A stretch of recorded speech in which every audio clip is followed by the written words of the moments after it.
àbáná ẹ síbẹ̀ ni ẹ má jò tútù ọ̀dà mú yín àmú àbáná nálẹ̀ àlórí kásá bí àlè mọ́hùsínínà náà sànáyà nínú rẹ̀gẹ̀ lílẹ̀ náà sànáyà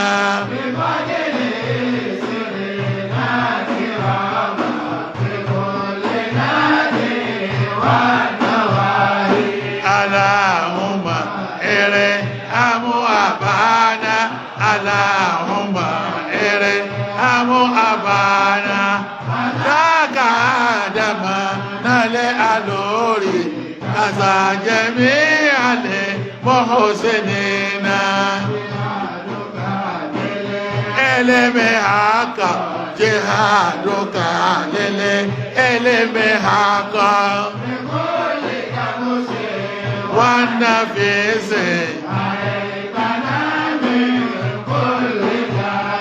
Allahumma ere amu abana Allahumma ere amu abana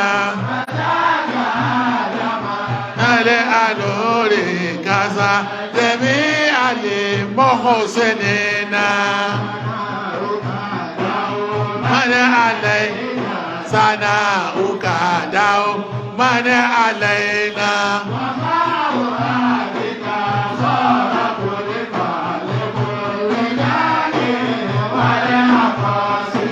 Allahumma ere amu aba Allahumma ere amu abana kazaka adama nale alori kaza jemi ale mohosenina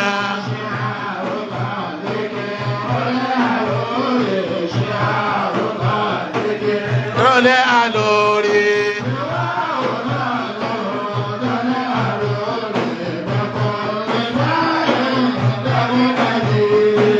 Allahumma ere amu abana Allahumma ere amu abana kazaka dama nale alori kaza yemi ale mohosenina leba sona se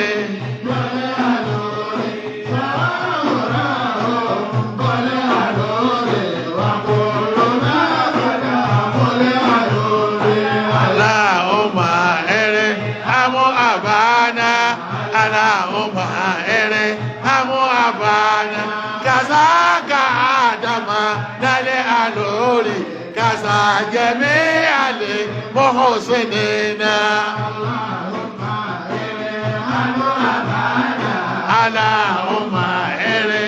amu abana kazaka adama nale alori kaza jemi ale mohosenina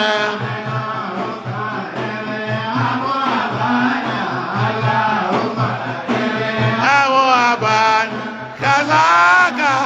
dama nale alori kaza yemi ale hosenina alama tahir qalbi min an-nifaq wa amali min ar-riya wa lisani min al-kasbi wa ayni min al-khiyana wa anta ta'lamu ahinata al-a'yun wa ma tufi sudur ربي علمني بما ينفعني وانفعني بما علمتني وزدني علما ويا معلم إبراهيم علمني ويا مفهم سليمان فهمني ní àárọ̀ yìí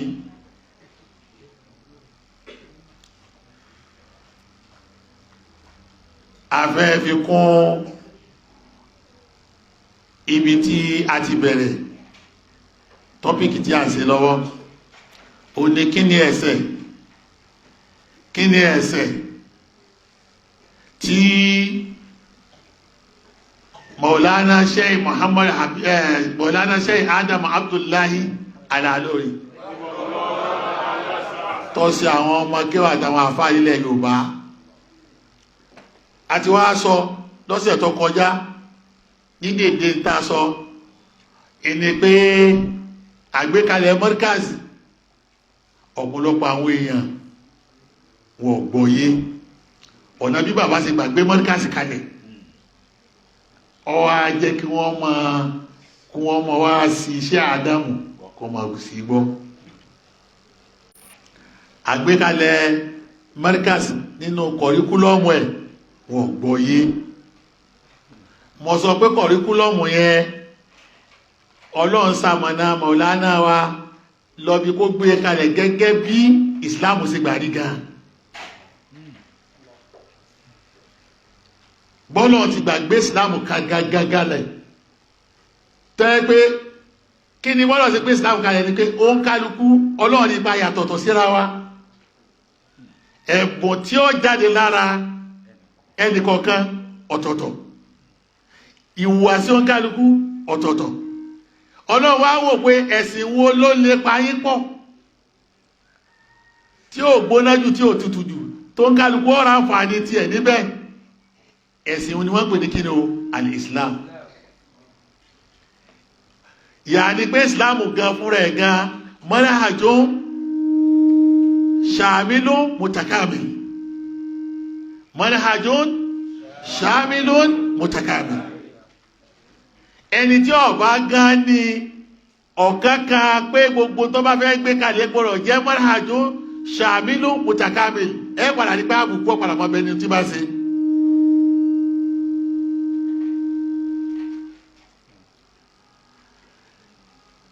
ìyàní pé manhaj tó fàyè gba diversity tó fàyè gbà kí kálukú unity in diversity a lè ṣe kan bẹ́ẹ̀ kálukú ó sì tún lè yàtọ̀ ọ̀tọ̀ sí kí ni o ara wọn òun ni wọ́n pè ní unity in diversity bí wọ́n ti wá gbé kọ̀ríkúlọ́mù yìí kalẹ̀ nu kọ́ ọmọ jẹ́ kọ̀ríkúlọ́mù tó yẹ pé unity ó wà ń bẹ fún gbogbo àwọn mùsùlùmí in diversity tó ń tó ní kẹ́ ayàtọ̀ ọ̀tọ̀ síra wa a sì lè ṣe kí ni o a lè ṣọ̀kan bí iṣẹ́ Ádámù ti gbé kalẹ̀ ìsì tó ń hù níwà bàbá wa ń hù níwà tí wọ́n fi kú ni gbogbo ẹ̀ náà ní débẹ̀ tẹ́ẹ̀mọ̀ pé wọ́n mọ tí wọ́n fẹ́ ṣe láti pilẹ̀ kò dàrú mọ́ wọn ní ọwọ́ manhajù yìí ibẹ̀ ni ìṣòro ti bẹ̀rẹ̀ gẹ́gẹ́ bá ti sọ níjẹ̀jọ́ tá a sì fi hàn wá àmọ́ láàárọ̀ yìí a wà kà díẹ̀ láti lè fi sọ̀dáka tá a sọ ní ìjẹ̀jọ́ kí n tó bọ́ síbòmí ní ọ̀la mo gbọ́dọ̀ tún ṣe prógámù kan ní ọ̀la lílé ọ̀rọ̀ yìí náà kí ni tá a fẹ́ ká tá a lè gbọ́ yé ike gbogbo tírà tí bàbá wa kọ bó ṣe gbà kọ́ nù lérí pé láti lè tírẹ́nà ọmọ mọ́ríkàsì kí bó ti yẹ kó nínú mo sì tún sọ nígbà kejì nínú ọ̀rọ̀ náà pé ìmọ̀ ni bàbá mójútó ń bẹ ike bí màá bá ti wà nínú ọ̀rọ̀ kódà bí yóò yọ tẹ́lẹ̀ yọ padà wá yíyọ gbogbo sílábọ̀sì àwọn èèyàn ojú kan ni wọ́n máa ń rìn ojú kan ni one way ni gbogbo sílábọ̀sì táwọn èèyàn ń lò wá fún wa ojú kan ni one way traffic ni ẹnu àwọn tó bá sì nígbàgbọ́ pẹ̀lú ojú ọ̀nà nìkan iná ni wọ́n mọ̀ kọ́ wọn nípa rẹ̀ tí bàbá yìí ṣe one way traffic nínú nǹkan tó yẹ ká gbọ́yé nípìnlẹ̀ ọ̀rọ̀ yìí nù bó ti wá jẹ́ bẹ́ẹ̀ náà tó ipe unity in diversity ni ipe ká ṣọ̀kan a sì tún lè yàtọ̀ ọ̀tọ̀ síra wa nínú ìṣọ̀kan náà bẹ́ẹ̀ ló wáyé kí bàbá wa rí pé ìmọ̀ tó ló lè yanjú àárín o ìmọ̀ ló lè yanjú àárín o torí pé ìmọ̀ gẹ́gẹ́ bí ti ń sọ fún wa tó yé bá a bá ní gan bá ti gbà ṣe yọ dẹ̀sùrù mọ́ a lọ́wọ́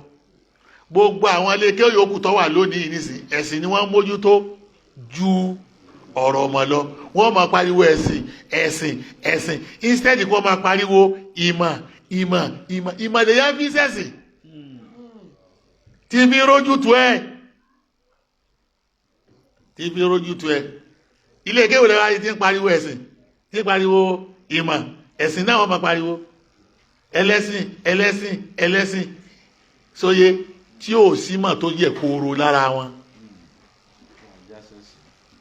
wọ́n mọ̀ wá sẹ̀sìn bẹ́ẹ̀ bàbá gbé mọ̀ wá bàbá rí kété yẹn bá ní mọ̀ kọ́dà bọ́ bá jẹ́ pé wọ́n bá padà wá yá tọ́ ẹ pé torí tọ́lọ́run kò fi kọ́ ọlọ́run lọ́mọ ìgbà tí mo gbọ́ lẹ́nu pé wọ́n mọ̀ pé ta'allamna al-ilma li ghayri Allah wọ́n ní Ṣáfì ní ma sọ bẹ́ẹ̀ fa'aba al-ilm illa an yakuna lillah bàbá máa kóòtì ọ̀rọ̀ yìí nígbà ìmọ̀ye yí pé ta'allamna al-ilma li ghayri Allah fa'aba al-ilmu illa an yakuna lillah bí mo bá pọ̀ ọ̀fẹ́ ọkọ̀ ó sin lọ bí mo bá pọ̀ èèyàn fẹ́ ọkọ̀ wàláhì yóò sin lọ bọ́ bá rí ẹni tó bá ní onímọ̀ púpọ̀ kò sin lọ kì í nímọ̀ náà ni ìmọ̀ fẹ́ẹ̀kì níbẹ̀ ní ọwọ́ rẹ̀ lọ́dọ̀ wọ́n fi pé shahidallahu annahu la ilaha illa hu wal malaika ó ní wa ulul ilm qa'iman bil qist bọ́ bá rí ẹni tó bá ní onímọ̀ kò sin lọ ìmọ̀ fẹ́ẹ̀kì lọ́wọ́ lọ́wọ́ rẹ̀ kì í ṣe mọ̀ gidi ká lè wá gbọ́ iye láàárọ̀ yìí lérí bí mo ti sọ lọ nídìí òní yìí ìwà bákẹ̀ pẹ̀lú evidence inú tíra Maulana Sheikh Adam Abdullahi Al-Alori tíra yìí ni wọ́n kọ láti fi ká lè mọ̀ tán bí dáwà tí ń bọ̀ wá látàná àtọ̀lá tí wọ́n pè ní tàríhù dáwà ilallah tàríhù da'wati ilallah bayna al-amsi wal-yawm bàbá lọ́kọ tíra yìí kọ́dà nígbà tí ó jáde ọdún táwa wà ní sáísà tó jí ní tíra náà ó jáde ní 1983 a sì jókòó a kà á níwájú wọn báyìí ní gbogbo náà wẹ̀ tí a bá ka mọ̀kọ́ dímọ̀ rẹ̀ yọ gan ni tí bàbá fẹ́ ṣe àbí kò sí ka hátímọ̀ rẹ̀ ní hátímọ̀ yìí ìní wọ́n ti wá sọ àwọn ọ̀rọ̀ ká àbáànú Ibrahim ọwọ́ ara mi lọ́wọ́ níbẹ̀ yẹn ẹ̀ sì gbọ́dọ̀ tóbi wọ́n sọ nígbẹ̀yìn bẹ́ẹ̀ pé kí ni o awalan lákọ̀ọ́kọ́ man arada an yakuna da'iyatan haqqan ẹ̀ńtọ́ bá fẹ́ jẹ́ tí ọmọ pèpè sójú ọ̀nà Ọlọ́run lódodo فعليه أن يرتب على نفسه كل يوم أورادا ووظائف من القرآن الكريم ó gbọ́dọ̀ máa ka Al-Qur'ani dáadáa الذي هو ينبوع الدعوة الفياض farabalẹ̀ ìhànẹ̀rẹ̀ yìí pọ̀ ẹ̀ sì gbọ́dọ̀ tóbi àwọn èèyàn bẹ níyà yìí sóòtù máa dẹ́rù bèmí náà ni bàbá ní ẹjọ́ bá yẹ jẹ́ àfáà gidi tó yìí fẹ́ máa pèpè sójú ọ̀nà tọ́lọ́ ó gbọ́dọ̀ mú Al-Qur'ani ní àwòrán rẹ̀ ó gbọ́dọ̀ ní tí ó máa kanú Al-Qur'ani láàárọ̀ tí ó máa ṣe tàdábùrí pa rẹ̀ tí ó máa ṣe tàfákùrí pa rẹ̀ ìgbà Al-Qur'ani ní kọ́kọ́kọ́ mú lójú pálí náà kó ṣe àtàmásùk bil Qur'an láàárọ̀ torí pé Al-Qur'ani tẹ́yìn rí wọn. ينبوع الدعوة الفياض Allahu Akbar Allahu Akbar omi ní agbalúgbú tí máa ya tọ́ ẹ́ kò sígbà tó débẹ̀ tí ó gbẹ yìí tí wọ́n bá mú bẹ̀ lónìí kó mú bẹ̀ lọ́la yìí tí wọ́n bá mú lọ́la kó mú lọ́tọ̀la ومصدرها الجياش gbogbo tí a bá sì wá ń bẹ̀ lálùbáríkà ibẹ̀ náà lọ́wọ́ وهو الحديقة الفيحاء ọgbà oko kan ní tọ́ ẹ́ kò sí irúgbìn tí ò sí bẹ́ẹ̀. لا يمر بها الداعية إلا وجد فيها ما يطيب له من الثمار الناضجة. bẹ́ẹ̀ ni ẹni tó bá wá tí máa ń pèpè sójú ọ̀nà náà tí máa ń ka Al-Qur'ani dáadáa yóò wá bá pé kò sí irú èso tó ń wá ń bẹ̀ tí òun ò ní ṣe kí ni o tó ń ò ní rí. dámi lóhùn. ذلك لأن القرآن الكريم سر نجاح الداعي وإلهام قلبه. ẹ̀dùn bẹ̀ o sirru najahi da'i وإلهام قلبي لأن القرآن الكريم سر نجاح داعي وإلهام قلبي ẹ̀sìn gbọ́lọ̀ tóbi ipe ẹni tí bá ń ka alukurani tẹ́yìn rí hun alukurani tẹ́yìn rí hun òun gẹ́gẹ́gẹ́ làásírí tó lè mú ẹni tí bá ń pèpè ọlọ́run kó ṣe kí ni o kò jana torí bẹ́ẹ̀ yóò ti wá gan ní ọlọ́run yóò sì ti gan ní anabi Muhammad gbogbo èèyàn tí ń ka alukurani tọgbọ yé tí ọba tún wá jana kì í gbọ́ yé náà gbogbo ẹ̀ níjẹ́ kẹ́rí àkókò ká ìparí náà bóòlù sì tó wá rí báyìí ọ̀ọ́ká bóò tí ń ká nǹkan ọ̀tọ̀ ní kìráà ọ̀tọ̀ ní tìláwà ọ̀tọ̀ ní tẹ̀rìtìl èwo ló ń sẹ́nu gbogbo ẹ̀ ọ̀tọ̀ ní kìráà ọ̀tọ̀ ní tìláwà ọ̀tọ̀ tẹ̀rìtìl èyí tọ́lọ́ sì ní ká àdábì ọmọ ṣe ní tẹ̀rìtìl ni àkàtúkà ló fi jẹ́ pé màtí ó ní warattilil Qur'ana tartila mọ́sídàrí tó mú àwọn mọ́sídàrí mutlaki ni kọ̀ọ̀láàlà kéèyàn tó gán ní al-Qur'ani kéèké mọ́ kàkà guru afala yatadabbaruna al-Qur'ana am ala qulubin aqfaluha ṣé ẹ ti ẹ̀ wòye sí al-Qur'ani pẹ̀lú tàdábùrí bí ẹ bá ń ké ṣe tẹ̀rìtìlá al-Qur'ani pẹ̀lú tàdábùrí ni kó tó lè gẹ́tì ó dò sí i láàrin mi bí wọ́n ti gbà ká bẹ́ẹ̀ ti fi rí bẹ́ẹ̀ lónìí kì í sọ yìí o tí ò jáwé èèyàn ọ̀pọ̀lọpọ̀ yẹn kí ń ka Al-Qur'ani tí ọ̀gá ni tí ṣe kí ni o ti ń ka ló fi pé afala yatadabbaruna al-Qur'ana am ala qulubin aqfaluha kò wá jẹ́ kí padlock ti ń bẹ lẹ́mìí wọn kó ṣe kí ni o kò sí. ilhamu qalbihi wa ruhu yakini. òun sì ní máa ṣe ìlíàmù fún yàn tí ó yí kéwọn á má màdájú Ọlọ́run kó bó ti rí sẹ́yìn fẹ́ dọ́lọ́ ni ìtọ́lọ́hun tí ò ṣe lérí ilẹ̀ tí wọ́n ní wọ́n fẹ́ ṣe ọlọ́run lóhun dọ́mọ ènìyàn wà láyà sálú náà mukhtalifina wọ́n lè sálíkà khalaqahum bóòlù èyí ṣe fẹ́ pé mọ́sàbí kan ni wọ́n mọ̀ rìn tọ́lọ́run ti sọ nínú Al-Qur'ani pé kálukú yàtọ̀tọ̀ síra wọn. A'udhu billahi minash shaitanir rajim. má sọ di wá sí. Walau sha'a rabbuka لجعل الناس أمة واحدة ìsọmẹ. ولا يزالون مختلفين ولذلك خلقهم وتمت كلمة ربك لأملأن جهنم من الجنة والناس أجمعين. ó wá tó kí n dá yín dákẹ́ àyà kan nù ẹnu ẹyọ kan ó tó kéèyàn gbọ́ tí wọ́n ń pè ní unity in diversity kéèyàn gbọ́ yé kéèyàn wọ́n pé ní sí ráìsì lóhùn mi jẹ mo sì gbọ́ gbogbo ayé náà ló gbọ́dọ̀ máa jẹ ráìsì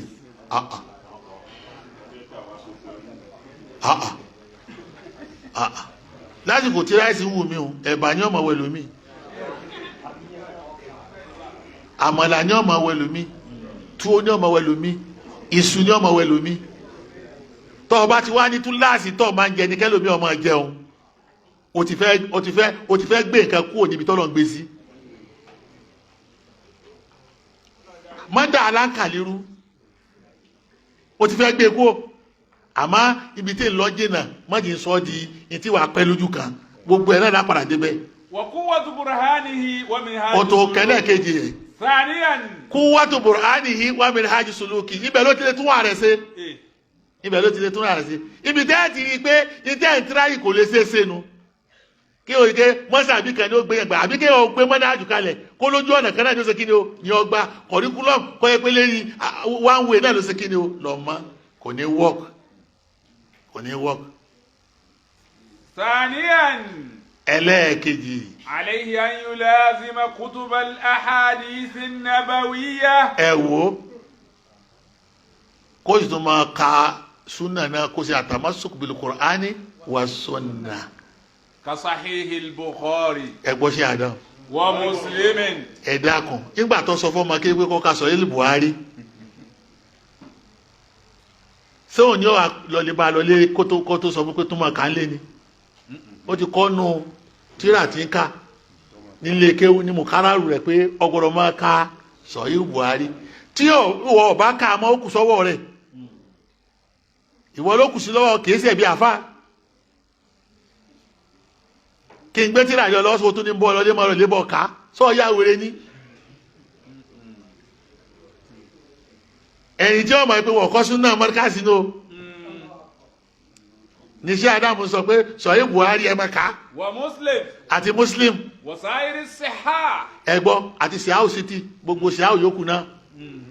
Siahu mẹ́fà náà la ní bá a ti rọ ọkùnrin mẹ́fà nu Adabu lálọ́kùnrin mẹ́fà nu Hadisi gbogbo ẹ gbọ́dọ̀ mọ bẹ lágbárí rẹ ni. fa innaha misbahu dhalam. ẹgbọ́n tí bàbá wa wí ẹ̀sìn gbọ́dọ̀ tóbi òní máa ń tàn mọ́lẹ̀ fún yàn ní òkùnkùn innaha misbahu salam bọ́rọ̀ bá dàrú mọ́ lọ́wọ́ ó rí inú súnà ó rí dé ìbákẹ́. wa qamusul islah. gbogbo àtúnṣe tí yàn bá sì fẹ́ ṣe inú súnà yìí ló ti lérí inú tẹ́lẹ̀ Hadisi wọ̀nyí. wa mu'jamul irshad. bẹ́ẹ̀ bá sì fẹ́ bí yẹn mọ̀nà wàhálà ìwọ̀n náà bí tó lè gbé gbà náà nù. wa tawji'us sadid. tó sì fẹ́ lọ bí tó ní sọnù tó lè mú ọ tó lè kíìpù rẹ sí right path àti right way òun náà ni kò sí báyìí. Thalithan. ẹ̀rí gbogbo syllabus àwọn kan bí tọ́ mọ́ nu ẹ̀sìn gbọ́dọ̀ tóbi àwọn kìtàbù wà súnà ní tí wọ́n kọ́ wọn nù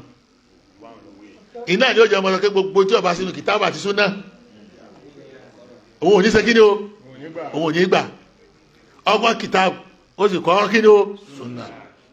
náà ni kìtàbù wà súnà kìtàbù wà súnà kìtàbù wà súnà tẹ́ ń gbọ́ ibi tí sílábọ̀sì tí wọ́n ṣe kí ni o ọmọ nù bàbá òdó ń bẹ. Thalithan. nínú sílábọ̀sì wa náà kún mọ́. at-tarikhul islami. ọgbọ́dọ̀ lè mọ àtà sílámù dáadáa. min awwal ahdi al-khulafa'i ar-rashidin. tọ́ ọ̀bá mọ̀tàn lé yín kọ́ mọ̀tàn lé yín dáadáa ilé ìrẹ́ ọ̀pàdà jí kí ni o wọ́n pìtàn bàbá rẹ̀ pàkúpà. iná ẹ̀ ni òjì kí wọ́n máa kó wa bí ẹrú nísìn àmọ́ yálà yàtàn gbogbo nǹkan tí ẹ bá dálẹ̀ àwàtàn rẹ̀ ní mọ́ríkàsì ilé kò rọrùn fún ẹ̀kẹ́ òkú alẹ́rú ilé Kéwu mi ìtẹ́ fi kó lẹ́rú ẹnu kìtàbù wa sunna òyí òun gbàgbé ẹ̀ ojú ọ̀rọ̀ ni àmọ́ ń bẹ̀ tọ́rọ̀ pin sí kan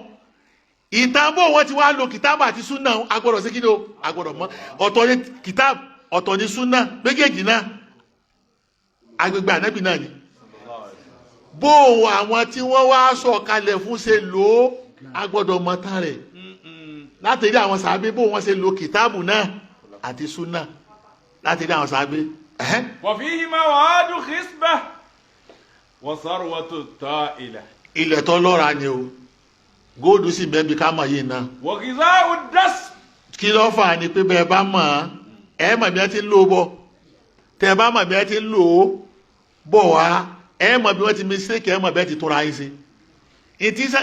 ìtàn bàbá padà kọ́ síbẹ̀ ní ẹ padà rí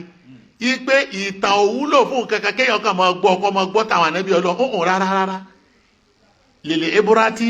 wàlẹ̀ ẹ̀zà ká lè wòye sí i ni tí wọ́n bá pìtàn lé fún yín ní tí ò jẹ́ lówó ike bàbá kan ní bẹ̀rẹ̀ àdúgbò ìtìmọ̀ náà kùnà ní tí wọ́n sọ fún ọ ni pé bí wọn náà bá lówó kọ́ ọmọ tó ṣe kí ni o tó fi ṣe.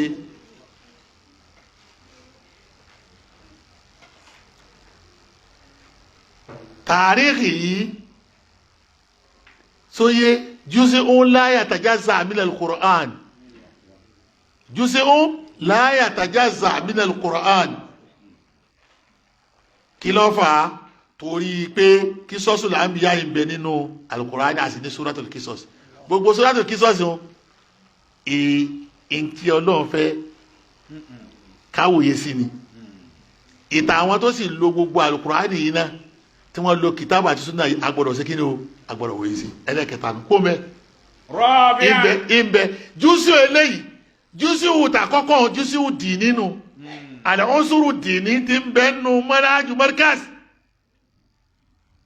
ọ̀ṣùrù arabi àdìní ọ̀ṣùrù islam ti mẹ́ ònù alikitabu wà sọ̀nà àmọ́ yìí tí wọ́n wí bí eléyìí nísìn ọ̀ṣùrù sàkáfí ni tójú yóò fi ṣe kí ni o tí ó fi là kéèyàn ọmọ tàn yín jókòjú yóò ṣe kí ni o tẹ̀níwírù ukul wal absar ní mẹ́mbẹ́ kéèyàn lè ó sùúrù sàkáfí nù ọ̀pọ̀lọpọ̀ ilé Kéwu mi jánibù sàkáfí yóò ṣe mẹ́ wọn ò lajú sílábọ̀sì wọn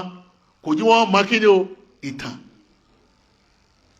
bàbá wa sọ hárí má jẹ nǹkan jù kódà á mọ̀ tàdé níléèdè yìí gbogbo tàwọn àfáà níléèdè yìí tá a mọ̀ kò sí kíni o kò sí láti mọ̀ bá ti bá wọn lò ilẹ̀ Yorùbá àti ilẹ̀ Haúsá ọwọ́ ajá alájú ó já civilize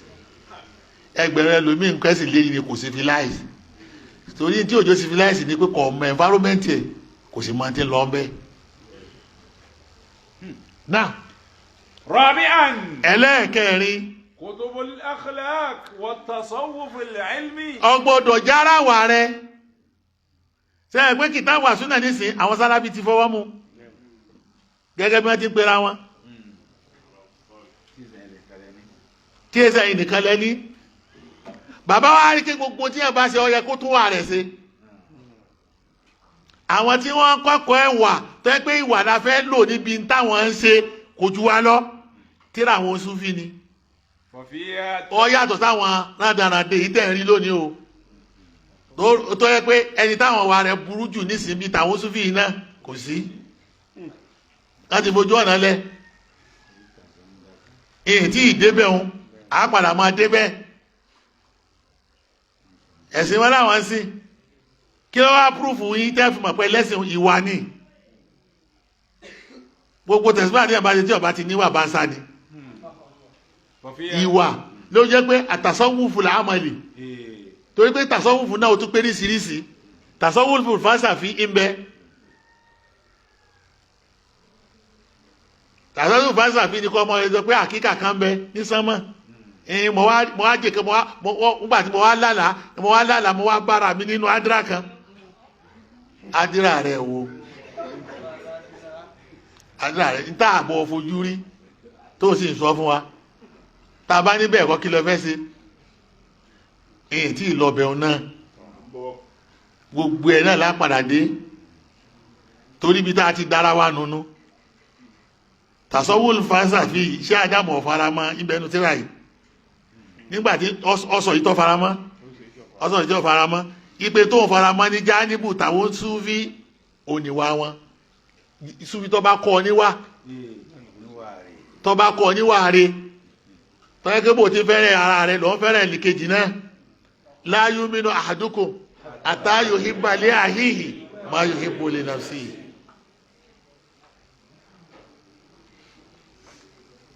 kéde sí èyí tá a mọ̀ fi ra sóko ẹrú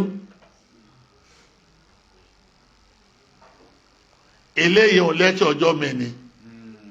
á dé bẹ́ẹ̀ gbogbo ẹ̀ ní kó jáde wàtẹ́rìbíyàtù kí ni o nufusi ala al-fada'il àwọn onísúfí táwa mọ̀ tó gidi ẹ̀mí wọn ni wọ́n kọ́kọ́ mọ wá bí ó ṣe fọ̀ mọ́ torí inna fil jasadi mudghatan isa salahat salaha al-jasadu kulluhu wa isa fasadat fasada al-jasadu kulluhu ala wa hiya al-qalb bá a ṣe ẹran yìí ni wọ́n tún ṣe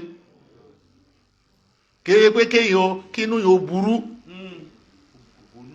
kó jẹ́ lérí rẹ̀ kínú rẹ̀ ọmọ ṣe kínú kọmọdà kọjọ́ nínú bú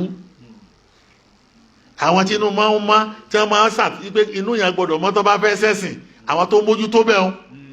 sóyé àwọn Súfì ni kéèké gbogbo Súfì bàbá gbà wọlé sóyé kó ń bẹ̀ náà khamisan ẹlẹ́ẹ̀karùn-ún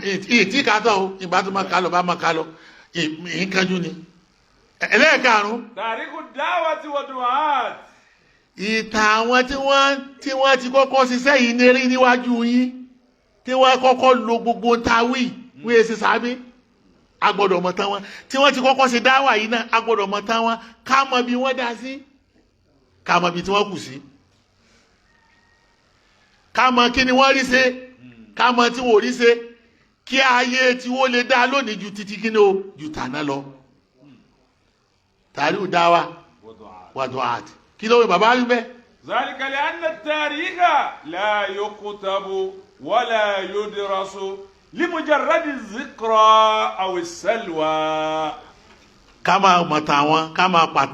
pàtàn kí pápọ̀ fàájì la fẹ́ máa ṣe sóyè ká máa gbé àmàlẹ́kà kan bẹ 100 erí lónìí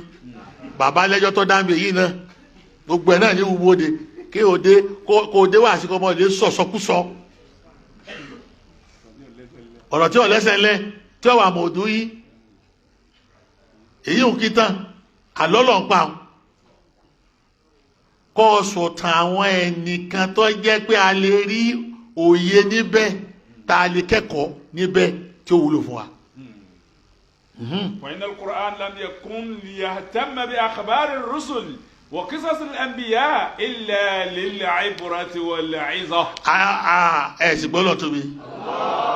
Al-Qur'an yìí náà ṣe dédé máa pè tàwọn ànábì Ọlọ́run gbogbo tàwọn ànábì Ọlọ́run tọ́pa ọ̀fẹ́ ká wo fi wòye kankan ni ká fi rẹ́kọ̀ọ́ ká lè kẹ́kọ̀ọ́ ká lè kọ́ṣe wọn. sọye ó ní wùláyíká nígbà tó sọ̀rọ̀ àwọn ànábì Ọlọ́run tán ó ní wùláyíká lazina adahumullahu wábí wùdáhùn èkìtàdé àwọn tá a fọ̀nà mọ́ ńlá pitán wọn fún ọ yìí wábí wùdáhùn èkìtàdé pẹ̀lú ojú ọ̀nà wọn náà ní kí wọn náà wá kọ́ sí o ó tún wá sọ bí kan pé wà yín kàfàrà bíyà á òláì wákọ́dúnwáká náà bí akọ ọmọ lẹ́sùn bíyà bí káfíìrì báwọn kan bá tiẹ̀ láwọn ò nílò ìwọ lò ó yọ padà sí kí ni o yóò wúlò fún ọ ọlọ́ọ̀lá ànábì náà kó wó tàwọn àná àti tìjẹta náà àwọn ànábì ọlọ́ọ̀ kọ́ sí wọn táwọn kan bá tiẹ̀ láwọn ò ní wó tà náà àti tìjẹta nínú àlámọ̀rí wọn fi wọ́n lẹ̀ ìwọ sáṣe o àwọn kan ń bọ̀ wá táwọn padà wòye gbogbo nǹkan táwí tí wọ́n sì fi ṣàǹfààní sóye gbogbo bẹ́ẹ̀ jáníbù kí ni o jáníbù sàkáfì ní mọ́kàsì ó tún wá pa jáníbù fíkìrì nínú tírà mi ìmọ̀ sọ yín gbà mí jáníbù sàkáfì àti jáníbù fíkìrì láàfin jọ lé kéwù kẹ̀kẹ́ bàbá lẹ́yìn tá a bá wá sọ bẹ́ẹ̀. wa kullu man tarabba ala hadha al-mal'aj alladhi dhakarna. ẹni tá a bá gbé gba ojú ọ̀nà tá à ń wí kullu man tarabba ala hadha al-manhaj alladhi dhakarna. àwọn amárájú tá a dákọ̀ fún ọ yìí ẹni tá a bá gbé gba bẹ̀ tá a tẹ́ni rẹ̀ lérí ẹ̀. summa lam tatabalwar ad-da'watu fi zihnihi wa lam yatasawwar fi aqlihi manhaj min tilka al-manahij ولا أسلوب من تلك الأساليب فلا يقحم نفسه في ميدان الدعوة. tó bá ti wá rí pé lẹ́yìn bàtà kọ́ ní gbogbo eléyìí tán ó tún wá rí sẹ́sẹ́ ó tún wá jáná dáwà rẹ̀ gan iṣẹ́ káwọn èrò rẹ̀ ọmọ pọ̀ wọ́n túká ní lọ́ọ̀lì wá sẹ́mi sí bí ẹnìkan tó ní ẹ mọ́ lọ lè tari ẹ mọ́ lọ ta pákó ẹ mọ́ lọ tòróró kọ́ ọgbà gbọ́dọ̀ wò sí kí ni o kò dá fún un àmọ́ kí n tó lọ bẹ̀ o tàríwù dáwà àti dùhátì yìí tí bàbá ní káwádìí àwọn owó ní ó yẹ káwádìí wọn àátúrí yìí náà gbé tíra mi jáde ẹ máa omi títò tíra yìí ni àdínú ànàṣehà àdáfòlù markaz wà mafhumu da'wati èyí tí markaz tí wọ́n torí ẹ̀ gbé kalẹ̀ àti dáwà tí markaz ń ṣe tíra yìí ni ọgbọ̀dọ̀ bá mu tí ọba ti bá tíra yìí mu àti wọ́n tó dáyé kí markaz tó ń wọ búlù yìí lẹ̀ gbogbo ẹ̀ tí bá wọ búlù yìí tí ọba ti gbàgbọ́ yẹlé yìí ó yẹ kó pààrọ̀ aṣọ rẹ̀ kọ́mọ lè wà nkárá kọ́mọ lọ wà nkárá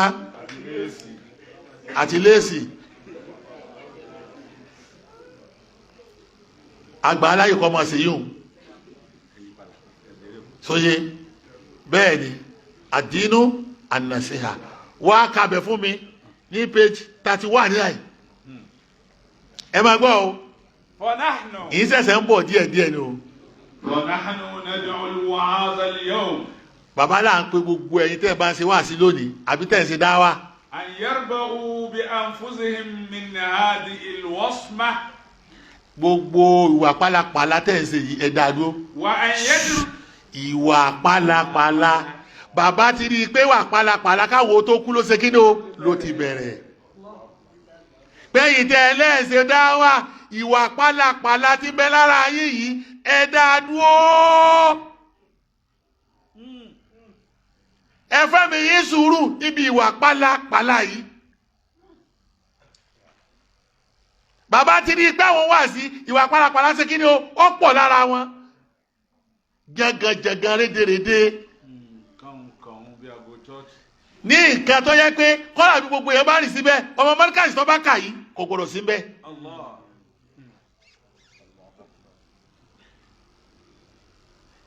yàrá ní pé gbogbo tó kà kọjá ara rẹ nu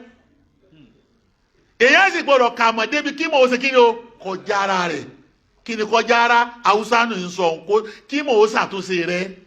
ẹni tí mò ń bá ti ṣàtúnṣe rẹ kọ́ lọ kọ́sẹ́ kọ́ mọ́ lọ sí kọ̀ǹdọ́. ìmọ̀ọ́mọ̀ jára yẹn ni ike wà pàlàpàlà ti bẹ lára yìí tẹ́lẹ̀ sí wá sí i ó tó gẹ́ náà. ويدرسوا تاريخ الواعظين الحقيقيين. ẹ lọ lè kọ́ ìtàn ẹ lọ lè wo àwọn tó ti lọ lójú ọ̀nà yìí àwọn du'atul awwalin alhakikiyin tó yẹ pé wọ́n ṣiṣẹ́ yìí wọ́n jáná gbogbo ayé sì ni pé wọ́n jáná kẹ́ ẹ wá kọ́sẹ̀ wọn kẹ́ ẹ kọ́sẹ̀ wọn bàbá láwọn kan bẹ tó gbọdọ̀ jáná bí ẹ bá rí pé ẹ bá ṣe pàlàpàlà lù kan ìtẹ́ tíráì láti restore ni pé ẹ béèrè tàn kẹ́ ẹ wá káwọn ọmọ yín ní tàn àwọn tó jáná lójú ọ̀nà wọn tí wọn ò ṣe pàlàpàlà gbogbo yẹn náà kì í ṣe pàlàpàlà tí gbogbo ayé sì mọ̀ pé wọ́n ṣe kí ni o wọ́n jáná torí bí wọ́n bá jáná ni wọ́n ò ní wọnú tàn á ní wọ́n tó máa kọ́ ọkọ̀ wọn lẹ̀ ẹ máa wo ṣé ádámà o ẹ lè ṣe ìrọ̀lẹ́ mọ̀ ọ́ láàyè náà. الوعاظ معروفون من صدور الإسلام إلى اليوم. ẹ máa gbọ́ àwọn tá a mọ̀ látijọ́ tí Islam ti bẹ̀rẹ̀ tí wọ́n ṣe wá sí aláyé tó yẹ pé títí dì sí ìtàn wọn ò parẹ́ títí dòní àwọn míì tún wọ bẹ̀ àwọn ní kẹjọ. bàbá ní màá fún yín lápòjúwe ibi tí ń lọ ni ẹ máa wo ẹ wo ọmọ mọ́ríkàsì kéyìí ọ wà lọ́wọ́ rẹ èmi ọmọ tẹ tó fẹ́ kí bàbá yín ó ṣe o tó wá fi dọ̀tá yín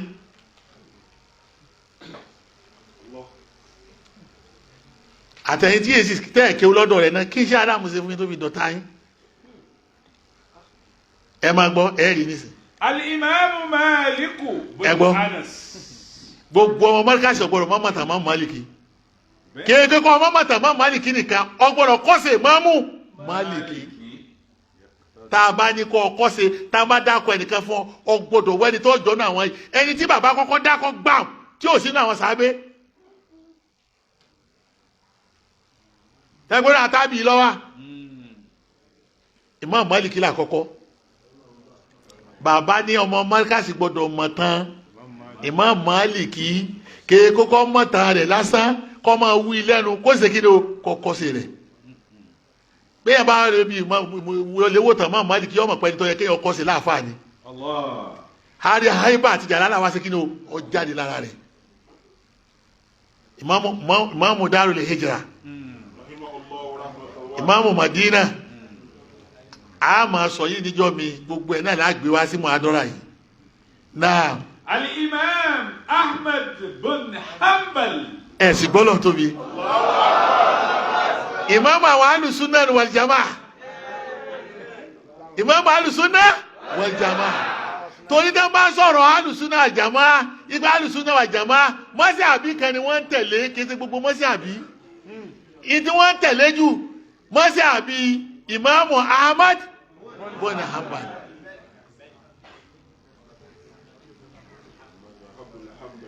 bàbá sọ tàkọ́kọ́ èyí táwọn tàkọ́kọ́ tí bàbá dákọ́ ìtawà Nàìjíríà tẹ̀lé lánàá nù Ìmáàmù Málìkì gbogbo agárìbù fúrẹ́kì àyíká tẹ̀lé nù láti Mágíríbì ló ti dé àwọn màgárìbà ló gbé mọ́sí àbí rẹ̀ wá bàbá ọ̀tàkó kí bàbá màná èyí tó wá fẹ́ gbédé lónìí òní ti Ìmáàmù kí ni o Ìmáàmù Ahmadu Amambali àmọ́ mọ́sí àbí Ìmáàmù Ahmadu Amambali láfíríkà yìí tẹ́lẹ̀ bó ti yẹ ká mà á lónìí òru rẹ̀ ṣẹ̀ṣẹ̀ jáde ọlá kí mọ́sí àbí ẹ̀ ni wọ́n ń lò ní Mọ́kà ni wọ́n ń lò Mọ̀dínà wọ́n wá fi ṣe pé kọjá pé kó kálẹ̀ ju ti Ìmáàmù Málìkì tó bá ń lẹ̀ lọ ìtòdíjànù bàbá àtakọ̀ ẹnìkan méjèèjì bó ti dákọ̀ Ìmáàmù Málìkì lọ dákọ̀ Ìmáàmù Hanbali kẹwò ìpè olóò ti mọ̀ pé wọ́n ra àwọn ọmọ kéwú tí wọ́n fẹ́ jọ wọ́n wọ́n rí ọmọ kí tó fẹ́ jọ mọ́ Muhammad amali bàbá lójú ọ̀nà lọ́wọ́ èyí tó fẹ́ jọ mọ́ Málíkì bàbá ní kí ni o ojú ọ̀nà lọ́wọ́ wọ́n sì bọ̀kẹ́ mọ́sí àbí wọn kí ni o ọ̀tọ̀ọ̀tọ̀ ilé kéwù mi Ahmad ọmọ àbálì nìkan ni ó dákọ̀ fún yín gbogbo tí ó bá sì mọ yìí láyé mọ́sí àbí ọmọ Ahmad ọmọ àbálì ni especially tó bá yẹ pé mọ́sí àbí tó bá yẹ pé ilé kéwù àwọn alùsùnnah wal jamaa. ẹlẹ́ẹ̀kẹta Hasanul Basri. ẹ wo tí ọjọ́ ra wọn tí bàbá fi ń tira wọn Hasanul Basri bẹ́sibẹ́sì àwọn oṣù fi ń bẹ lára tiẹ̀ àwọn alákọ̀ọ́kọ́ tí bàbá dákọ̀ onífíkìú púpọ̀ ni Imam Málíkì èyí tí bàbá tún dákọ̀ tẹ̀lé aládìísì púpọ̀ ni òun ní tani Ahmad ọmọ àbálì tó yẹ ọmọ fíkìú tòótọ́ àmọ́ fíkìú rò tá àdìísì ọgbọ́n àdìísì pọ̀ lérí rẹ̀ ju kínú fíkìú lọ ìjọ mi sọ fíkìú láàmú wa lójú oní àdìísì lọ́nà àbúrò aládìísì lójú fíkìú lọ́jọ́ mi ní mọ̀ sọ. Question mark. Issues upon issues. Yes. Ta ló jura wọn lọ? Àwọn méjèèjì náà látẹ̀lé gbàgbára rẹ bá ti mọ. Àmọ́ kálukú gbọ́dọ̀ mọ dèdí ara rẹ̀. Àmọ́ Hasanul Basri yìí tó yé irú àwọn àfọ́sùdù ni. Tẹ́gbẹ́ lọ́dọ̀ wọn ni kí ni ọ̀rọ̀ tàṣọ́wùfù ìṣèkínú ó ti bẹ̀rẹ̀ díẹ̀díẹ̀. Nígbà tí tàṣọ́wùfù ń bẹ ní tàṣọ́wùfù pọ̀nbélé tó bẹ ní àtàṣọ́wùfù làámàlì khalis tó wà ní tàṣọ́wùfù làámàlì al-khalis tí ó tí ì sínú kọ́ máa pín ṣẹ̀dá pẹ̀lú àkíkà lọ́tọ̀ọ̀tọ̀ ọ̀rọ̀ ṣẹ̀dá àtàkíkà náà yìí sọ òkú sí kan tí ò yé mi ẹ̀ sì gbọ́lọ̀ tóbi tí àjẹkẹ́ mọ kíní bẹ́ẹ̀ èmi ọ̀fẹ́ kéèyàn máa jiyàn ta o tó bá ní gbogbo tí yóò rí bẹ́ẹ̀ jí kémi lọ́ọ́ pàdé ni kò fi tí ò yé mi kò fi yé mi mo rẹ́dí láti gbà lọ́dọ̀ rẹ̀ ìtí ọ̀bá sì yé wọn náà a lè fi yé wọn náà ẹnì kò ní mọ̀ tán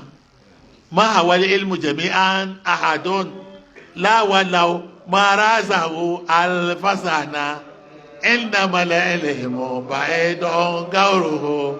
fáwọn sọmẹ kò lẹ ẹlẹmẹrin àṣàna. máa wálé ilmu jami'an ahadun. ẹ ṣí ẹwí. rázáwò alfasana.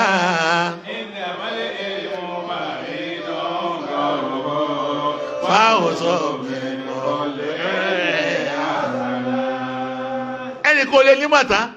orin tí mo kọ yìí gan ìjọ tí kọ́kọ́ gbọ́ lẹ́nu bàbá Mọ̀lánà Sheikh Adam Abdallah ni tí wọ́n kọ́ wa ike máa hà wálé ìlímù jẹ̀mí a máa hà wálé ìlímà jẹ̀mí a ahadun ahadun yìí ní fáìlì àlẹ́ ìlímù yẹn ni mafulu máa hà wálé ìlímà jẹ̀mí a ahadun láwàláwò máa rázáwò alẹ́fàṣánà ìlàmàlẹ̀ ìlímù bá ẹ̀dọ́ gáwòrò báwo sọ́mẹ̀ lọ́lẹ̀ ẹlẹ́mẹ̀rin àṣàna. máa wálé ilmu jami'an láwàláwò rázáwò alfasana. ẹ síbẹ̀ ni.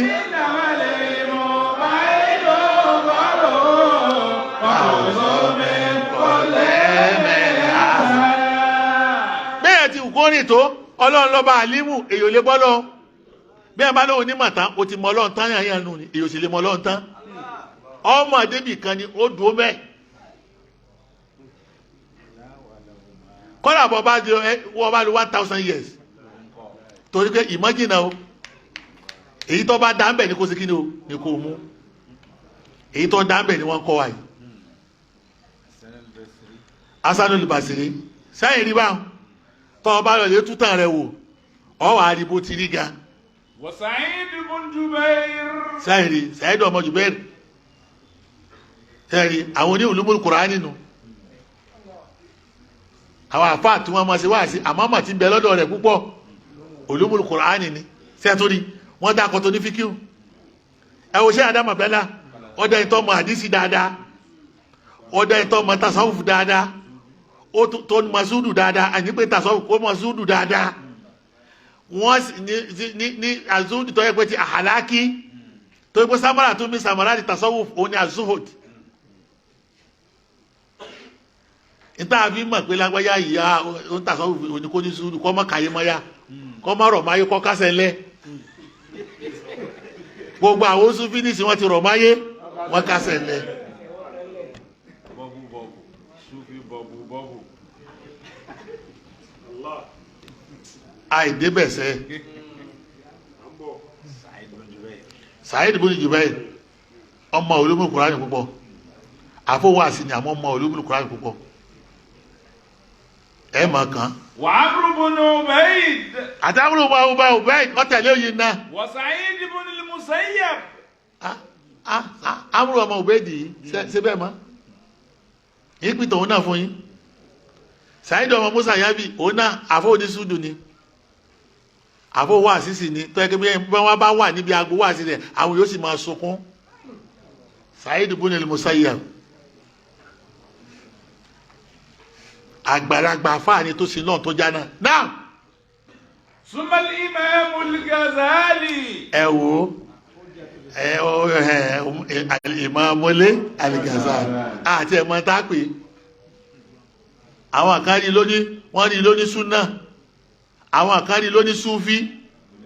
àwọn kan rí lóní fásáfà fàìlàsúfì torí pé rọ́jùlú mọ̀ sọ ẹ̀yọ̀ bí bàbá wa ṣe Adam Abdallah àti rí ní Ghazali ṣe kíni o lórí.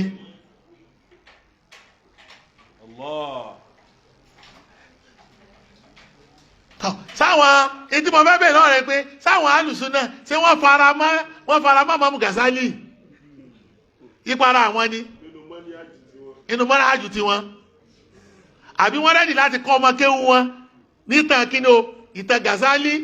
àti kí wọ́n sì pín kí wọ́n jọ kíni o wọ́n jọ mọ́mú Ghazali. èyí padà sọ̀rọ̀ kan tẹ́nìkan fi mú mọ́rákàsí pé ọmọ bọ̀dá tọ̀hún ta ni tí ẹ̀ ń wí tí ń pàṣàmà rẹ̀ kí ni ó ṣe fún mi. èyí ọmọ akóredé ni ọmọ kéwà lòun náà bẹ́ẹ̀ ni yes ọmọ kéwà ni nígbà tí bẹ́ẹ̀ dá lùmọ̀ àfa àwọn ẹlẹ́mí ṣe kọ́kọ́ wọn rí.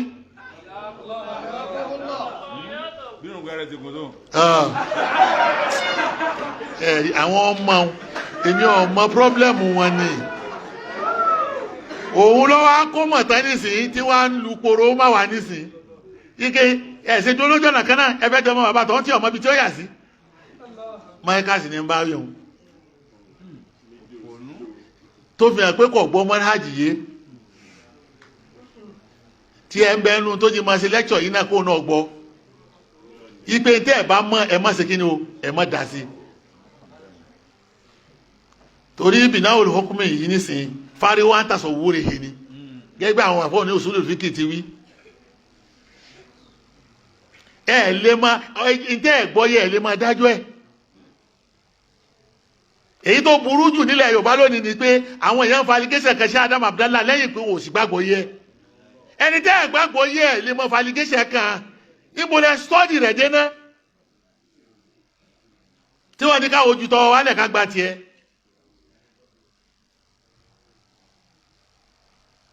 àmẹ́bí ọ̀rá yẹ bú o àlàyé náà ni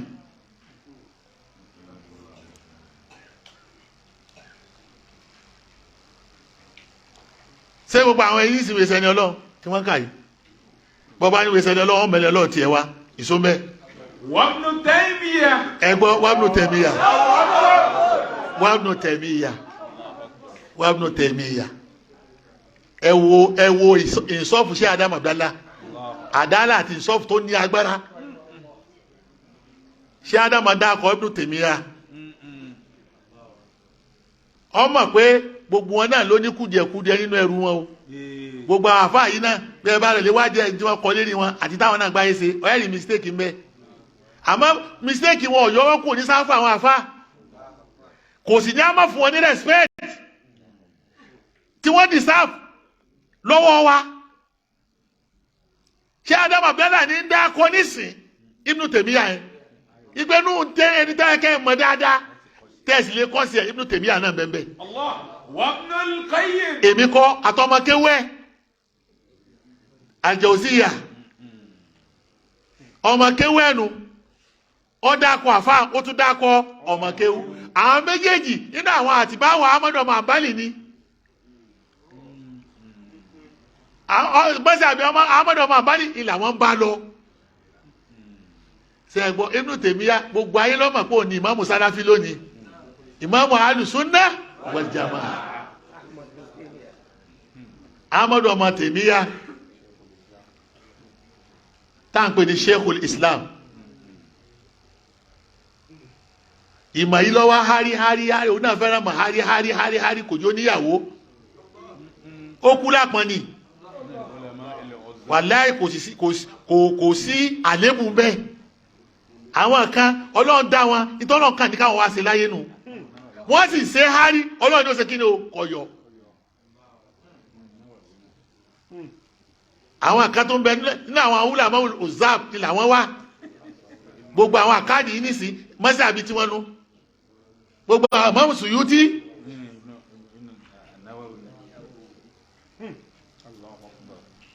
gbogbo wọn ẹni Ọlọ́run ni gbogbo wọn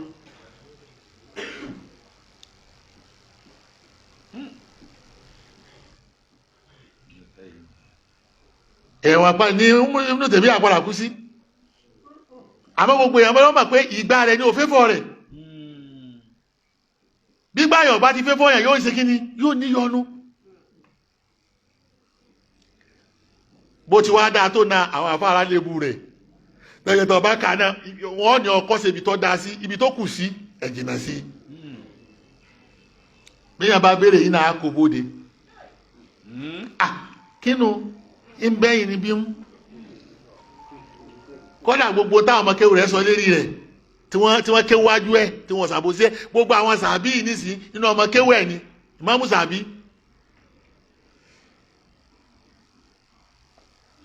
tó ní tíra síyárù làlámì yẹn títí rẹ̀ lọ rẹpẹtẹ gbogbo rẹ̀ tàríkì ni sàbí lọ́mọ Kewu ẹ̀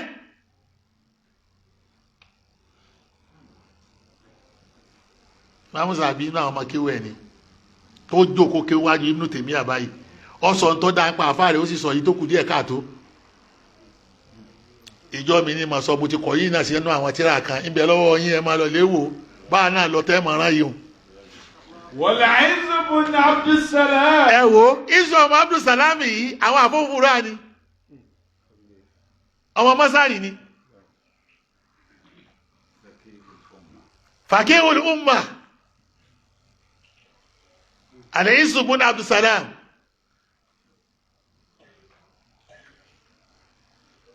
bí ìbàdàn kò hùn pẹ̀lú Imam Laisi lọ́jọ́ lògbà bí Laisi pẹ̀lú Maliki wọ́jọ́ lògbà bẹ́ẹ̀ ni Laisi ọmọ mọ́sáì ni Al-Izz ibn Abdussalam ọmọ mọ́sáì ni báwọn ṣe tún ojú ọ̀nà táwọn tún ní ojú ọ̀nà Ṣáfì ni Ṣàfíyà làwọn wọn ò tẹ̀lé tí Ahmadu ọmọ Hanbali yẹn lọ àti Ibn Taymiyyah ẹ máa wọ́n o mọ́sí àbí oníṣẹ́ Ádámù ti dákọ̀ wọ́n ti dákọ̀ tàwọn ti Ṣáfì wọ́n dákọ̀ tàwọn Hanbali wọ́n dákọ̀ tí àwọn ọmọ Málíkì tàbí ànífà náà bẹ́ẹ̀ ìṣó. wa Muhammad ibn Abdul Wahhab. ṣùgbọ́n lọ tóbi bàbá tún dákọ̀ Muhammad ọmọ Abdul Wahhab nínú àwọn atẹ́lẹ́jọ́ Muhammad ibn Abdul Wahhab ṣé Adam lọ dákọ̀ ẹ̀ ìsìn bẹ̀rẹ̀ kọ́lẹ̀ títí dọ̀la àwọn ọ̀pá tíra rẹ tí bàbá mi kú kò tó ṣe tẹ́lẹ̀ mọ̀ pé wọ́n nígbàgbọ́ pẹ̀lú ẹ̀yìn tí wọ́n fi ń lọ Muhammad ibn Abdul Wahhab bàbá ní ibi tó dá ibi tó wá tó kọ́ mi tí ó kù díẹ̀ káàtó mi ọ̀rọ̀ rẹ̀ yín tó padà ká gbogbo wọn bàbá padà tún screen wọn ó screen wọn kálukú gbọ́dọ̀ tóbi àmọ́ kí ara lè bù wọn ò sọ pé wọ́n yé ṣe àfa Muhammad ọmọ Abdul Wahhab nù An-Najdi lẹ́yìn nígbà tí nǹkan gbogbo tíra gbogbo wọn ni mo pìtàn wọn síbẹ̀ nínú tíra yìí juhudu al-allamati al-Alori fi tadbiqi fiqh al-bi'ah wal-waqi bàbá Ọ̀yọ́ kó láàfa ipe ọmọ Kewu wọn gbọ́dọ̀ mọ̀ tán Muhammadu Abdul Wahab dáadáa àti erípa kí ló kó nínú ẹ̀sìn torí bí èbá ṣe bẹ́ẹ̀ ó jìtá pẹ̀lú àwọn ará Mákàtàrà Mọ̀dínà torí ìjọba ti ń bẹ́ẹ̀ lónìí inú ẹ̀yìn tó ràn wọ́n lọ́wọ́ tíjọba fi múlẹ̀ Muhammadu Abdul Wahab ṣe kí ló ń bẹ́ẹ̀ wọ́n jọ ṣe tààwánà pẹ̀lú ọba ní láti fi lè fìjọba múlẹ̀ bàbá ló ní kí gbogbo ẹ̀yin aláwọ̀ ẹ̀yin oníbùlù yìí kẹ́ gbégbó ti yẹ kẹ́ ẹ rí nu ìní gbogbo èyí làwọn àmọ̀ nísìnyí òjò dààmú wa kò wá dìgbà tí wọ́n wá ń jálù àwa nísìnyí tán jálù wa ló já wá dìde bí èbá ṣe bẹ́ẹ̀ ní sàwọn sọ pé yóò sí lójú ọ̀nà nígbà ẹ̀pá lè kùtù àrẹ wákà yìí tó bá wà mí tí náà jẹ́rí náà Muhammadu Abdul Wahab an-Najdi wa Usman bun Fodio. Ṣùgbọ́n lọ́n tóbi ẹ wo dáadáa ṣe Adam Abdallah bó ti gbogbo àwọn tá a sọ látàárọ̀ ilẹ̀ Lárúbáwá ni wọ́n bàbá wa padà wálé bàbá wa wálé ike bí Muhammadu Abdul Wahab ti tóòní ẹni tó ṣe dé díẹ̀ láfíríkà Usman ọmọ Fodio ni Usman ọmọ Fodio ni kódà Usman ọmọ Fodio ó tún supasídìí ẹ̀ dàfọ́jọ́ ó supasídìí ẹ̀ torí pé dáwà àti ọba tí ní Nàìjíríà àti ìbáyé pé wọ́n parapọ̀ máwọn ọba ní Muhammadu Abdul Wahab eléyìí ọba àkàkọ́ ọ̀rọ̀ lọ́wọ́ ó sì fìdí ẹ̀ múlẹ̀ ó fi dáwọ́dà múlẹ̀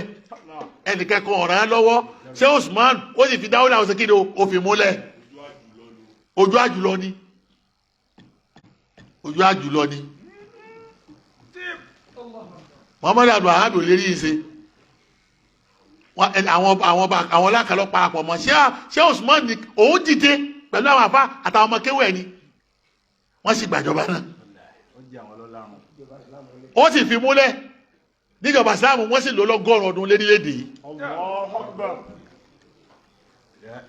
òun pẹ̀lú àwọn wọn yóò sì pàdé níbo táwọn epo Kewu lọ́dọ̀ wọn kò Kewu lọ́dọ̀ wọn kò Kewu lọ́dọ̀ wọn o àwọn àfá rẹ̀ dé gẹ́gẹ́ bí Jibril ọmọ Umar ara Agades òun lọ mọ́kànlẹ́ méjì ọmọ Tàyárù ti sẹ̀rẹ̀ lọ́hùn ó lè dé kóró ìfọmọ Kéwẹ́ Umar ọmọ Yàmbú òun náà bẹ́ẹ̀ Sambo ọmọ bẹ́ẹ̀ gbogbo àwọn eléyìí haraka Tàyárù Saura Islahiyya tí Sheikh Muhammad Abdul Wahab sóyé tó ṣe An-Najdi ní Maka Tàyárù rẹ̀ náà wọ́n lè gbọ́ túrú àwọn Sheikh Usman lè gbọ́ túrú àwọn àfáà rẹ̀ wọ̀nyí àmọ́gbà tọ́lọ́run ó ṣe tiẹ̀ kò jọ sọ́wọ́ ẹni kankan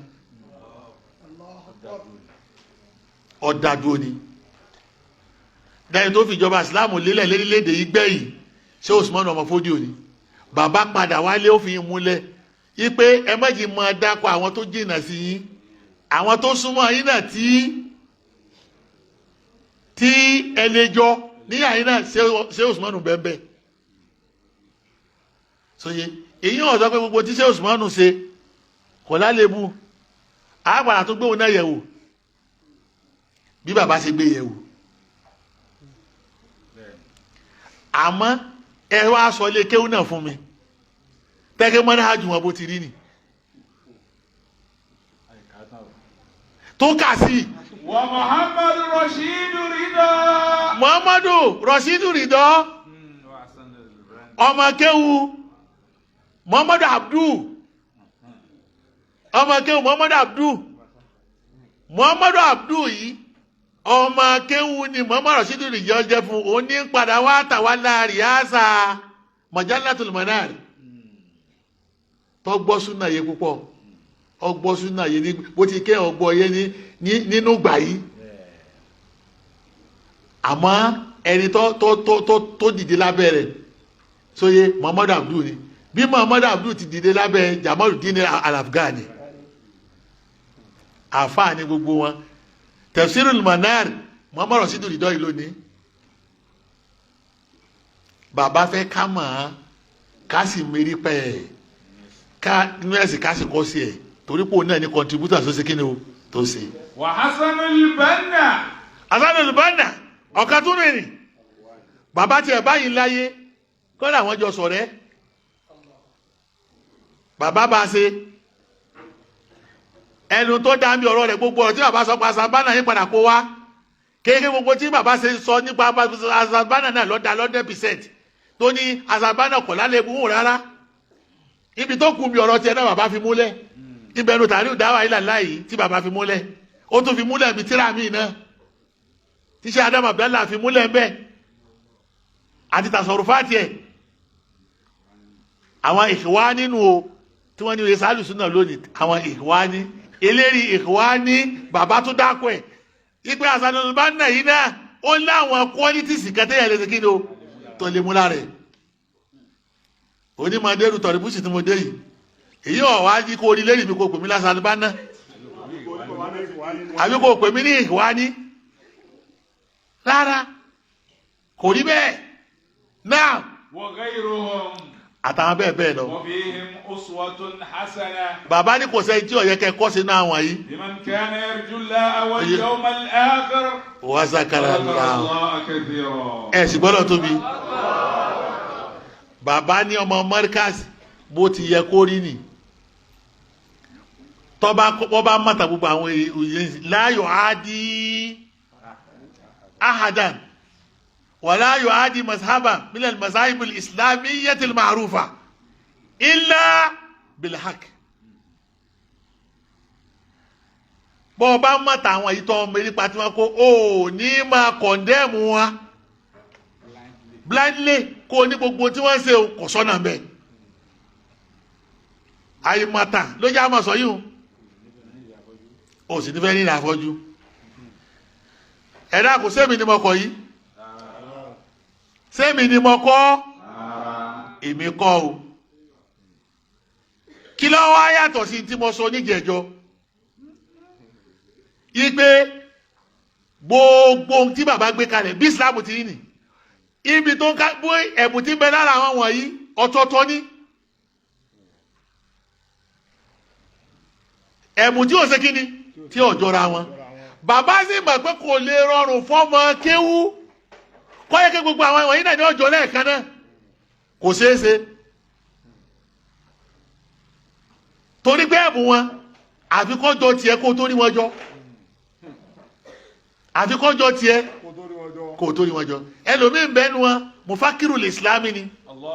ẹni tí ó bá lè ronú ò lè jọ wọn torí ronú tó fi ń ronú ṣe kí ni ó jìnnà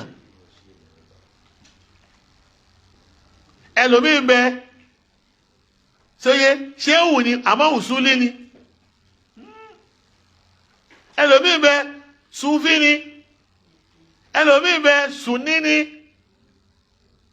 àmọ́ dáadáa tí Sheikh Adam Abdallah ṣe ni pé ẹ̀yìn kí gbogbo àtọ́dá kan kò sáwárì jí nínú wọn Sheikh Adam ọ̀dá kan àwárí jí kankan nínú àwọn àfáà tó ní kẹsí kí ni o ẹ̀ẹ̀kọ́ sí toró rí i pé mọ́sí àbí tí wọ́n ó nira díẹ̀ àlè lò ní Nàìjíríà yìí tí ó wúlẹ̀ fúnlẹ̀ Yorùbá ló gbé wá fún yín ẹ̀ sì ké gbogbo àwọn àfáà àtọ́dá kan pátá kò sí ṣíà nínú wọn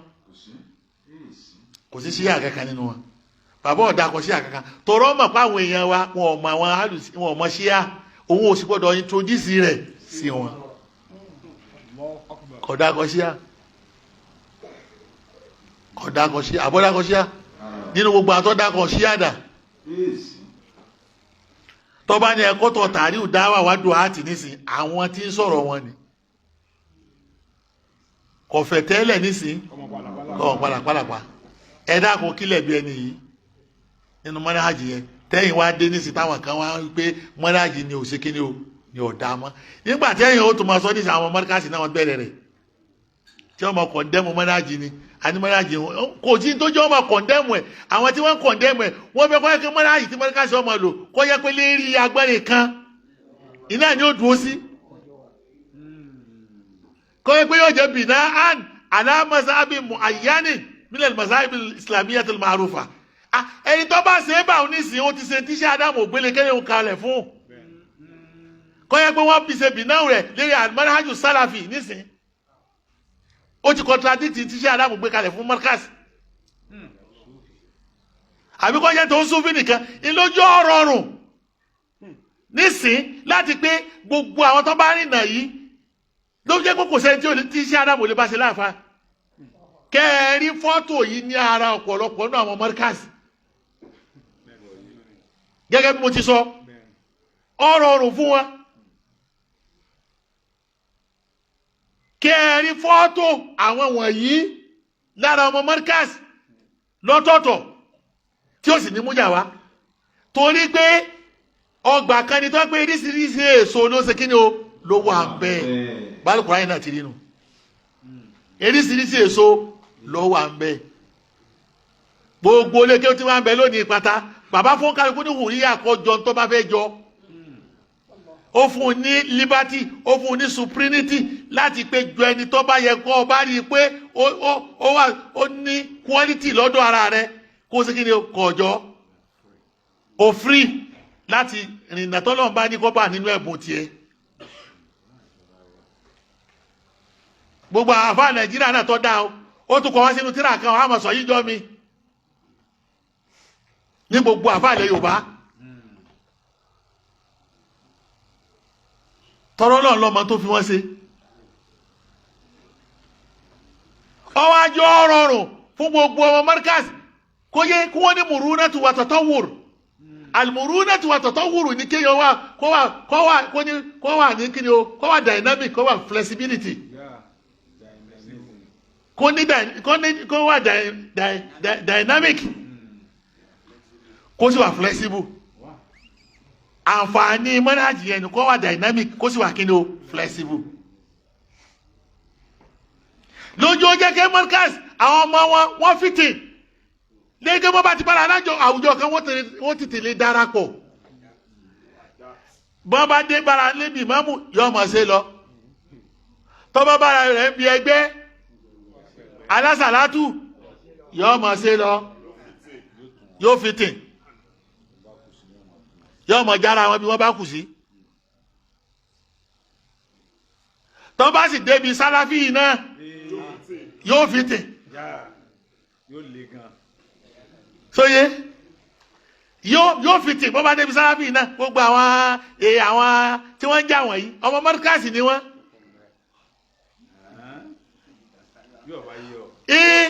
àwọn èèyàn kan wá ń worun gbọ̀lẹ́kẹ̀ wọn ni wọn ò wọ́pọlọ wọn ìtọ́jú wọn fìtì inú láti pé kí wọ́n bá débi kan wọ́n ti darapọ̀ wọn ò bá kàlí wọn jẹ́ láti kékeré kí àbá mi lè wọ́n lẹ̀ Saudi nísìnyí ó tara kọ́pì rẹ̀ wọ́n mọ̀ jọ́ tí ilé kéwù kẹ̀kẹ́ ọ̀fàyè yìí ń lẹ̀ fáwọn tiẹ̀ torí pé ilé kéwù tá à ń pè ní mọ́ríkàsì yìí mo sọ fún yín níjọ́ ní pé ń liberate yẹn ni kò assimilate àwọn èèyàn mọ́nájù tí bàbá gbé wá ń liberate àwọn èèyàn ni ẹ̀ṣẹ̀ tí bàbá fi ṣẹ̀ wọ́n nù gbogbo mọ́nájù tí bàbá bá ń lẹ̀ títí dì sí àwọn assimilation ni tí àwọn ẹ̀lẹ́rọ ọmọ kéwù wọn lọ lè gbé lọ́bọ̀ mi kọ́lá dédé àmọ̀ kó ń dòrò kò sí bọ́mọ ti lè léwé láwà ní tó tọ́wà ní kò ní lóyà sílé àfáà rẹ̀ mọ́ àwọn sàálé pè díẹ̀díẹ̀ torí wọ́n wò wàhálà tí wọ́n ṣe ní orí ẹ̀ ilé ìfilé rí mọ̀ kó ń dòrò kan lógìgì kó di sálàfí lè rí àdàbíyà kan lógìgì kó di sálàfí tayaya lè rí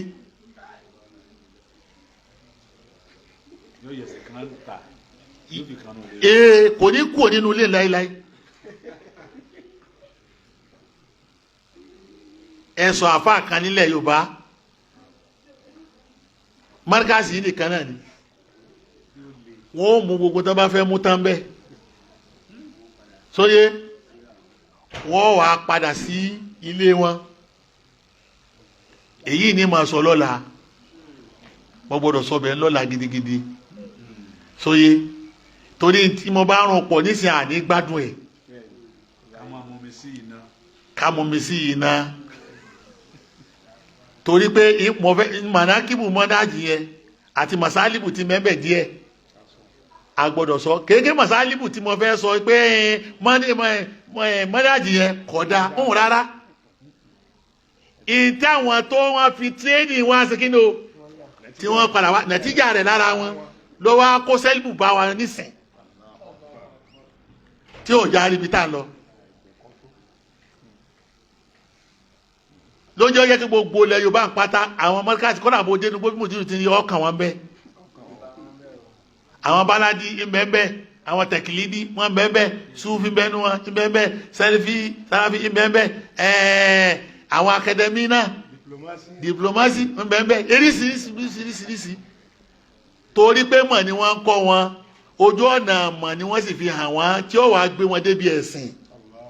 àwọn iléekéwú ń fi ẹ̀sìn bẹ̀rẹ̀ ọ̀pọ̀lọpọ̀ iléekéwú wọ́n fẹ́ lọ lè parí ẹ̀sìn bí ìmọ̀ ọ̀hún bẹ́ẹ̀ kọ́ láti bí ìmọ̀ ló ti yẹ kẹ́ ẹ ti gbé ìrìn àjò kẹ́ ẹ lọ lè parí ẹ̀sìn bí ẹ̀sìn kẹ́ ẹ kọ́kọ́ bẹ̀rẹ̀ ìkìláná kẹ́ ẹ tó wà lè parí ẹ̀sìn bí wàsíjúdí wàkítàrẹ́bí ẹ bẹ̀rẹ̀ láti bí ìkìláná bí Kùránì ti gbé kalẹ̀ lu kẹwàá lè parí ẹ̀ síbi wàsíjúdí wàkítàrẹ́bí ẹ mọ́ ta lókìtì àwọn tó wá ta lókìtì nínú àwọn ọmọ kéwú tí ó wá rí bí mo ti rí yìí ọ̀rọ̀ wọn lámọ̀sán lọ́la aláhùnmá ẹrẹ amóhàbá aláhùnmá ẹrẹ amóhàbáná lálẹ́ àlórí kàṣà jẹ̀mí àlẹ́ mọ́hóṣẹ́nìlẹ̀.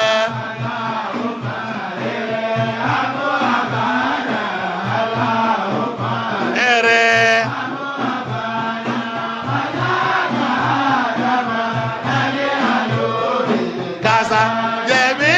Ale, oh, Senina.